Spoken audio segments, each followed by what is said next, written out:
The content you're about to enjoy comes from the archives of The Best You. We're devoted to the very best in personal development, with a platform and resources dedicated to inspiring and changing people's lives. At The Best You, we work with the world's leading writers and trainers on the evolution of the self, and people whose journeys have been affected by their work and words. For more information, go to www.thebestyou.co. I'm excited and delighted to have the opportunity to speak to Laura today, Laura Marcos. I'm Bernardo Moya, I'm the founder of The Best You, author of The Question. And we've got a big event happening, and I've got all these great people to talk to meet and to engage with prior to the expo. So I'm enjoying very much, as always, these series of what I call inspiring people, where we get to connect with them and find out all the great work that they do, and they can share kind of their message. So I'll very quickly do an intro, and I will ask Laura to do her own brief one. But Laura is the upcoming author of the book, The Secrets of the Sixth Sense, How to Activate Your Intuitive Genius Through the Power of Flow States.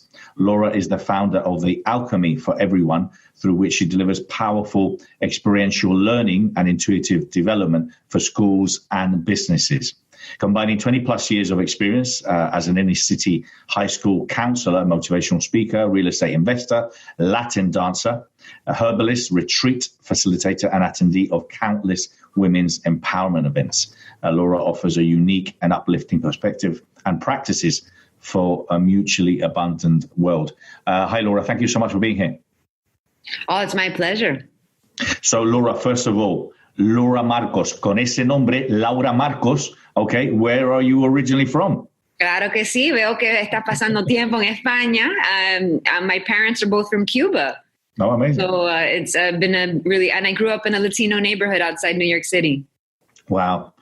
I love the Latin community in the US. I feel very at home here. I have the best of both worlds with my Spanish heritage and my English. So great to have you. So Laura, tell me, how did you get into kind of what you do now? Because obviously there was a journey to where, to what you do, but how and where did you start? I started in real estate.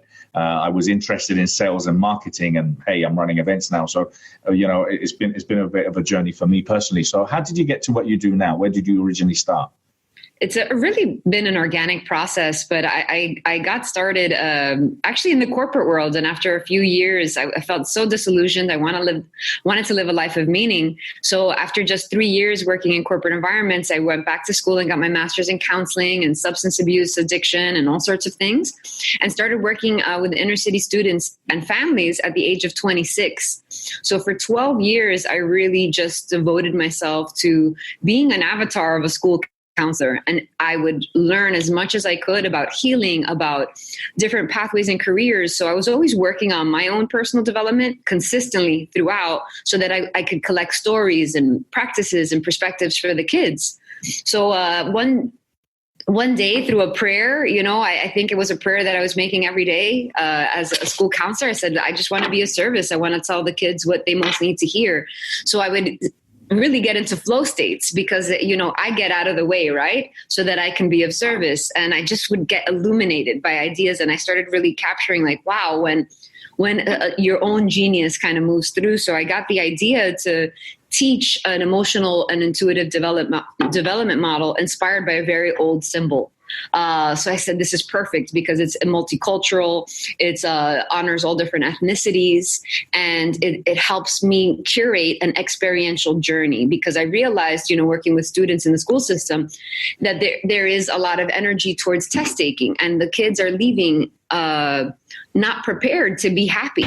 So for me to see something like The Best You gets me very excited, because it was really hitting me hard that we need to curate our own educational systems. We need to give people the skills that they actually need. So I decided to step out of the school system. And since then, I've curated about 19 experiential workshops for parents, for students, for business professionals. I've been just doing my first, I just did my first online retreat. My first live retreat in Sedona, where I happened to move. So I've been realizing that I've been tapping into flow states, and all the things that I've been doing have helped me get to a place where now I could really turnkey those skills and help people experience their own genius. But nothing I say means anything. I've got to create an experience for you to come in and actually feel it so that you could walk away with the teachings. And I'm really, honestly, extremely proud of myself and the work that I've been doing, and getting a lot of positive affirmation from the people I do work with. So it's nice for me to honor my own creative energy and then be able to share it and say, hey, okay, now run with this. This is for you. This is yours. It doesn't really belong to me. Well, thank you.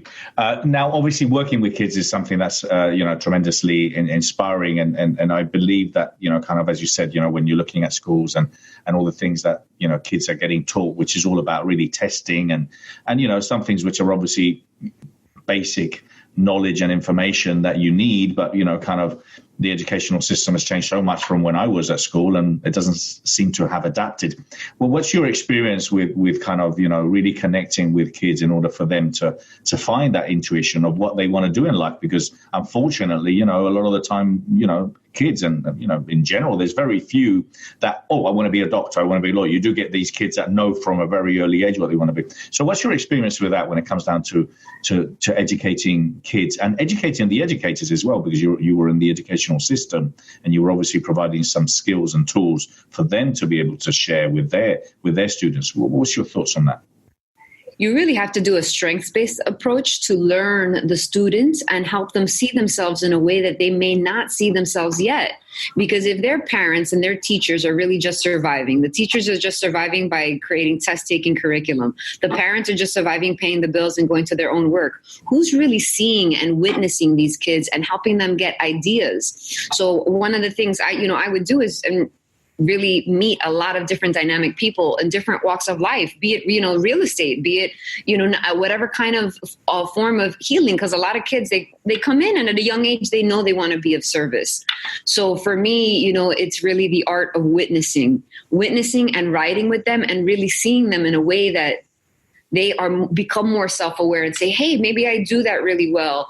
And then giving them ideas, giving them tools, giving them experiences. The best gift that we could give our kids and our family, our youth, anyone really, a friend, is our time to really be present, with no agenda of your own, and that's really what inspires me, because not enough of us are doing that. I mean, I feel like what I'm saying is common knowledge, but it's not a common experience for young people. Yeah. Even my honor students were miserable and depressed in the corporate world. I said, we got to do something. We're not servicing them. And what does it, what does actually, well, I want to talk to you, what does intuition mean, but what does intuitive education mean? Because I'm a big believer in intuition, and I'm also a great believer that we don't use it enough. And a lot of people aren't aware of their intuition. I mean, I silly things like you're driving, I'll go that way, and I'll say, no, I'm going to carry on. And then I should have gone that way. So sometimes, our intuition is a lot more powerful than we know. But so how, first of all, what is intuition, and how do you teach people to be intuitive? I love this question. I'm going to answer it. But yes, I just want to emphasize too, because I've really been thinking so much about that we spend 1,000 hours in school a year, right? So the average person is spending 12,000 hours in a traditional school system. And when do we talk about intuition? Yet it's a skill that everyone has the ability to tap into and cultivate. So for me, I love that intuition is a word that doesn't have to have one definition. I do this as part of my work, and we do an entire module on it. But one of my favorite definitions of intuition that I feel that it is the space where intelligence meets external, meets internal intelligence. And then there's that awakening moment so it's the space where intelligence becomes awakened, but there's kind of this dynamic between the inner and the outer, and you having a chance, because it could be so subtle, right? And there's so many different ways that people feel or tap into their intuitive ability. For example, I have a friend, you're in real estate, you'll appreciate this, his hands. He says he feels houses. He's extremely successful in real estate, and he feels it through his hands if he should invest. So how vast is it? So a lot of people talk about hearing a voice. Okay, that happens for me too. How about for people? A lot of people, oh, I feel a gut instinct. Well, we have a lot of the same neurotransmitters in our intestines that we have in our brains, so that makes a lot of sense. That sometimes it comes from the gut.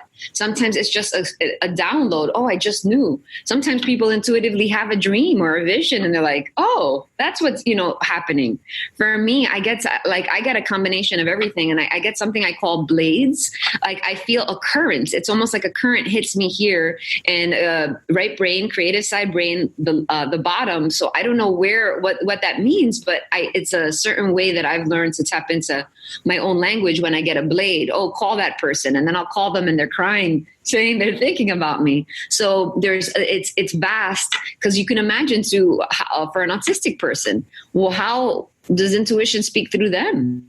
It's really a language that merits us spending more time and then thinking about ourselves and doing that research. Like, well, wow, how has my intuition spoken to me in the past? Because it can be really subtle. So it's almost two different trainings. The language, how vast can it be? How does it speak through you? Because everyone can be a little bit different. And then another skill is actually stopping and listening to it. It is said that we live in a world our questions create. And it's true. Those that have succeeded in life, those that stand out, those that have made a difference, those that are inventing, those that are exploring, pushing the boundaries of reality are based on those that have asked themselves empowering questions. In my new book, The Question, Find Your True Purpose, I help you find your true purpose, find your legacy. For more information, go to www.thequestion.co. If you're interested in working with me, contributing to the magazine, maybe speaking at any of our many events around the world, partnering or licensing The Best You, go to www.thebestyou.co. That's the thing. The thing is, intuition, as you said, can come to you in many different ways. One of the things that I think is a way to help people to be a bit more intuitive is to obviously open their senses. It hasn't happened recently because I've always been a great believer in serendipity. I know that every single thing happens for a reason. But what's been happening to me recently in these last years is I'm a lot more aware. So I'm always connecting things. When someone recommends something, or when someone says something, or when someone recommends a book, or I meet someone, I'm always looking at the connecting. Why is this happening? So since I started doing that and I started becoming more aware, all of a sudden, things are coming, or I'm starting to understand things. So that's a way that it's helped me to be a little bit more intuitive by simply opening my senses. So tell me about obviously this, the experiential training that you do, and why is it? Why does it have to be, and how is it experiential? Because obviously you coach or teach many different ways of experimenting things, but what is it to you? I love it. I love this question. This is great. So I have a series for adults, and I have a series for youth, and they all have different themes. So I go about this in different ways. So one is that each theme has each module has a theme. So one may be avoidance. Why do we avoid things? So it's the art of asking questions. I know that that's a big thing for you in your book. So when you ask and you create a safe space for people to explore and co-create a flow state. So I think a lot of the work that I do, it's happening, and it's so nice because it is subtle and people don't realize how deep they're going until the end. And then they're just like, wow, I don't want to leave yet. So I have different themes that I have them explore emotions, right? Because emotions help us explore what our intuition or can combine with our intuition to really help us understand, well, that emotion is a tool. It's a sign. It's my body is a musical instrument and it's speaking to me. So I have different emotions. So the series of 8 is different emotions that are universal, that adults go through, that young people go through, so that we could get on a journey. We could go on a journey through our own emotions to get to that intuitive genius that we're really, what I'm after helping people get to is a place of peace. Because if your central nervous system is calm and you start to learn to identify how your intuition speaks through you, that highway is phenomenal. I mean, you want to cultivate a state of being where you can catch it. So what I do in my work is really essentially help people go work through the mind, work through the emotions, understand their body, understand their past, their future, so that they could be in the center. So it does require work so that you could be in a body, in a being where you're in flow, and then you're constantly accessing your intuition as a way of life from a place of peace. So I introduce perspectives and then practices. I give them tools to get more into their body, because the body is the vehicle through which the inner and the outer intelligence, if we're going to call it right, if we call it that, right, it's the space where awareness, seeking greater awareness, meets within you. So we want to just be in a place, but it's difficult. And the reason this is so challenging is because we're in our mind all the time, and intuition has nothing to do with the mind. It really is. It has. The more that you can quiet your mind and silence your mind, the more you'll be able to access your intuitive genius. So I really enjoy, and I think that people experience a lot of times regularly with me. Like it's not just in my business work, in my personal life, people that I spend time with, catharsis. Give them that breakthrough, give them that catharsis. It's just been natural for me since it was my training and my work and my passion. And I've done so much work around these topics that you got to spend time with people. You got to curate an experience. And I love that my work is really adaptable. Like I could help people adapt to different, or I could adapt to what they need right on the spot, because my frameworks are very flexible. So I kind of get a sense of what they may need and then adapt to that. So I want to ask you basically how you help people, i.e. how do you do it? But you were talking about, getting out of our own mind and getting out of our own way and shutting down this internal dialogue. I mean, I talk about it that, kind of, first of all, I believe that a lot of people don't think. I'm just a great believer that they don't think, and they don't think about what they're thinking about. I'm just saying is they do not spend any time, what am I actually thinking about? Or, the moment you start becoming aware of that internal dialogue, and we all speak in different ways, this is killing me. No, it's not. Okay. It's actually not killing you. It's just hurting you at this time. So language is so important. And obviously language starts with yourself and your own internal dialogue. And so the first thing is thinking about what you're thinking about. Also, obviously, making sure that whatever you're saying is positive. But how do you shut the mind down? Now, I know obviously meditation and different ways, but how do we shut it down so we can let the intuition sometimes come through? What's your basic tips on that? Oh, Bernardo, you got to come to my retreat. Honestly, it takes a little time. You have to practice it. It is my practice as well to silence the mind. And it is not an easy thing to do, but there are so many things. So again, on my retreat, for example, the 8 modules, I do it within 2 or 3 days, and we have to work through our minds. What's the vocabulary? So I start the vocabulary of intuition, the language of intuition, because we're starting with the mind. Then let's move to the spirit. What's the intention? So the symbol that I wear, it's a wheel. It's a wheel that represents the interconnectedness of things. And what's intention? Is it our intention to get more acquainted with our awareness, with our feeling states, with our central nervous system, with how fast our mind is moving? Then, so we go from the air to the fire to the water, which represents emotions. That I could do endless amounts of it. I'm limitlessly creative. Give me a little time. I curate for anyone. This is the emotions. Let's do how many activities can I do on emotions? Endless. Then the physical body. I've been getting a lot of rave reviews on my central nervous system. I'm also an herbalist. I've been healing naturally, going on 13 years, making my own medicine. So I'm, just a wealth of information. And I'm very close to getting my integrated nutrition certification. So for me, I have to take people through their own minds.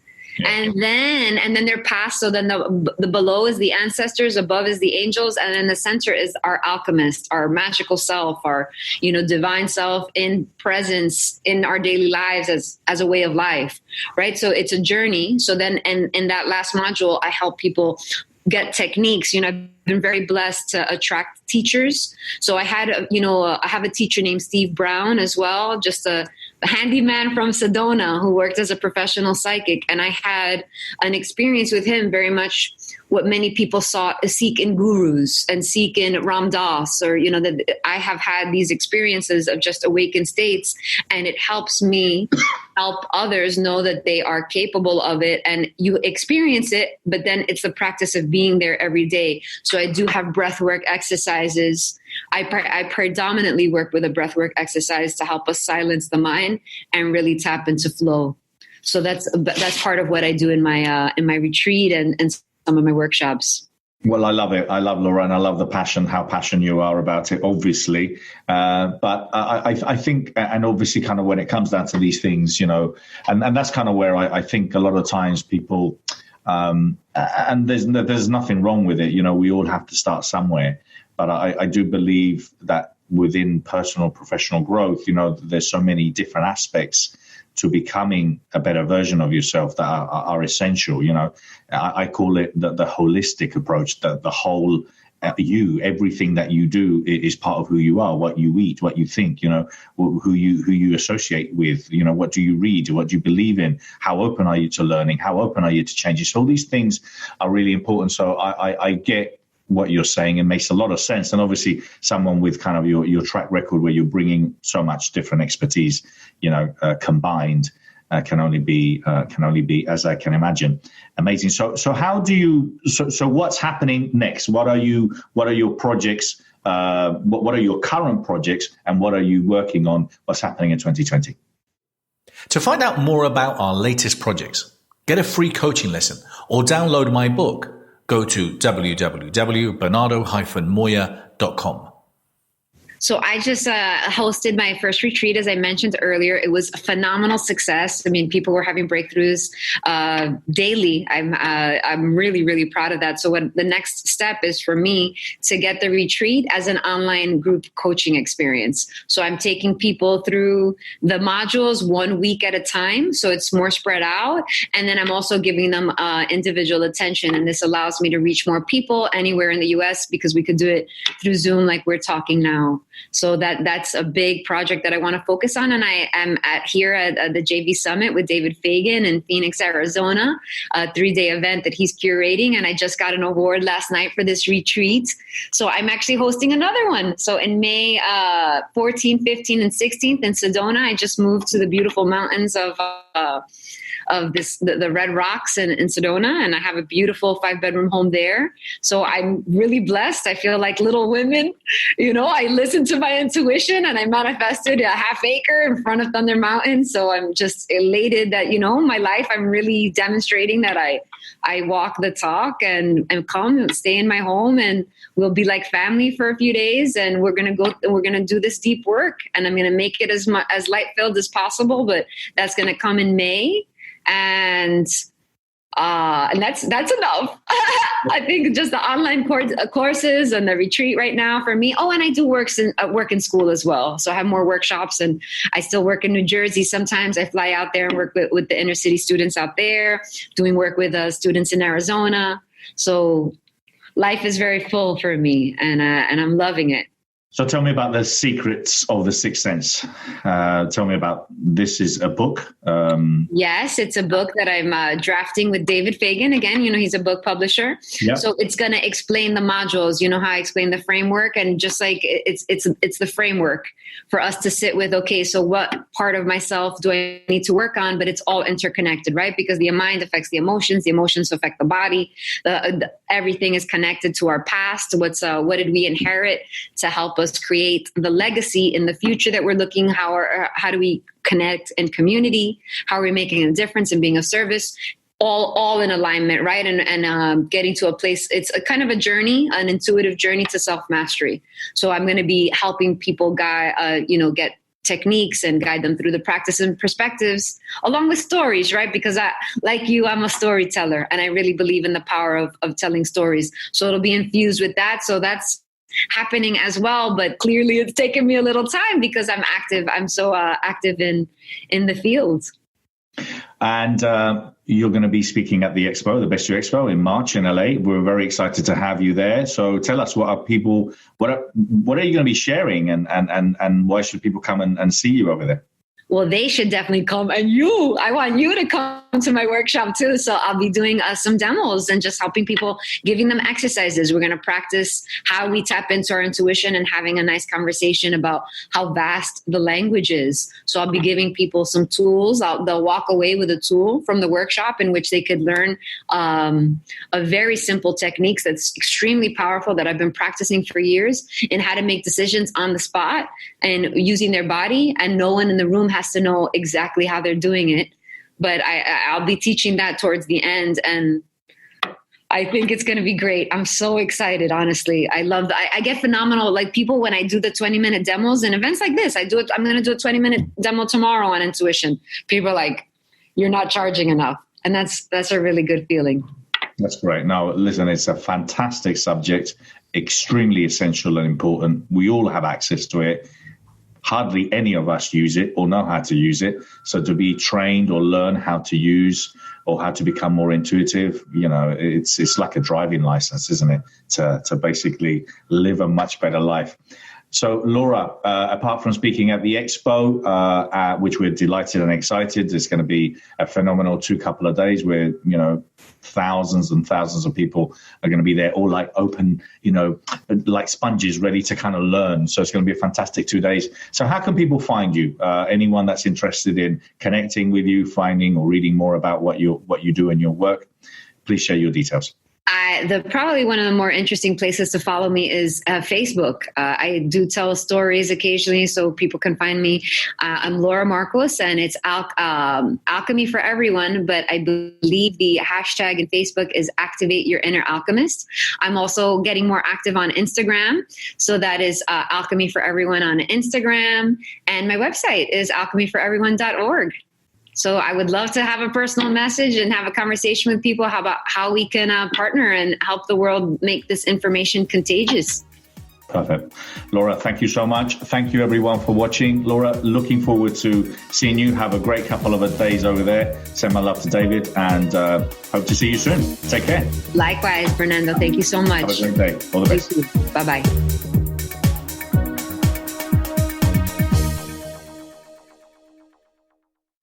For more information, go to www.thebestyou.co.